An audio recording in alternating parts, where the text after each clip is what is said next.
The devastating images coming out of Southern California as fires continue to burn and the fire weather danger increases yet again this week. Yeah, some of the video is so destructive and so captivating because you can still see the plumes of smoke coming overhead of everything that's burning out. In many places, unfortunately, it looks as though something we would not see in the U.S. A bomb completely destroyed it.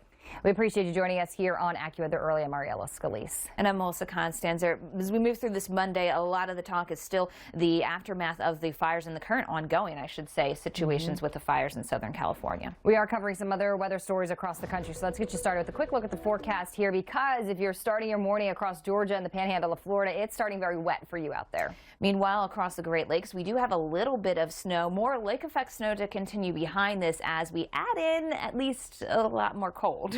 Yeah, look at that, 7 degrees in Minneapolis, 20. And that means not only are we getting more snow, but we're going to see more cold work across the region. It's not a bad day in places like Boston, New York, as we make it to the lower mid-40s. But as you work your way off towards west, you'll note there's 22 in Chicago, 7 for the high today in Minneapolis. So we do have the cold coming back across the Great Lakes as it settles in for this evening and into Tuesday and Wednesday. You guessed it, more lake effect snow. Some of the bullseyes for the highest totals, 1 to 2 feet there as you get towards the Porky. Really tomorrow then it's about the cold as that storm system, that swath of snow is swinging its way around on the fringes. The AccuWeather real field temperatures take a tumble for a good chunk of the Great Lakes here. We are at least going to feel those temperatures below zero for most of us.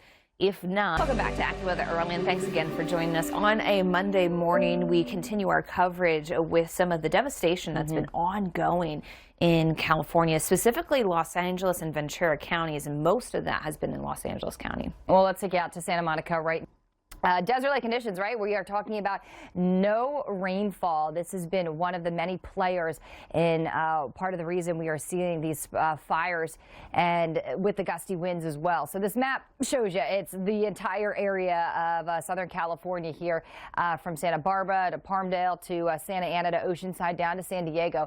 This map represents rainfall and what the percentage of the historical average. So 100% would be mean at this point in the year we've seen, or at this point in the last 30 days, we've seen as much rainfall as typically when it comes to the historical average. But we have such parched vegetation across Southern California. We take LA for an example, that since July 1st, we've only seen a 1/16 of an inch of rainfall. That even goes further back through April at times. But oftentimes we start to see more rainfall events here and storms moving in from the Pacific that can target Southern California that bring the historical average of rainfall back up to 3.29 inches of rain in the month of January. But as we take you out, the exclusive AccuWeather 7-day forecast in Los Angeles, no rainfall to be seen. Plus, of course, highlighting here over the weekend. Right now, we're seeing sustained winds in Riverside at about 10 miles an hour with some stronger gusts at times up to 23 miles an hour, and some stronger gusts into Santa Clarita, at least stronger compared to where we've been with some calmer winds. But the wind will pick up, and the direction of the wind more out of the northeast here, bringing us another Santa Ana wind event as we head into today, Tuesday, and even lingering fire danger. And we're still dealing with some power outages, and we are knowing that those blackouts could be possible here as folks do what they can to prevent more fire starting and spreading. Outside out of Pittsburgh, Pennsylvania.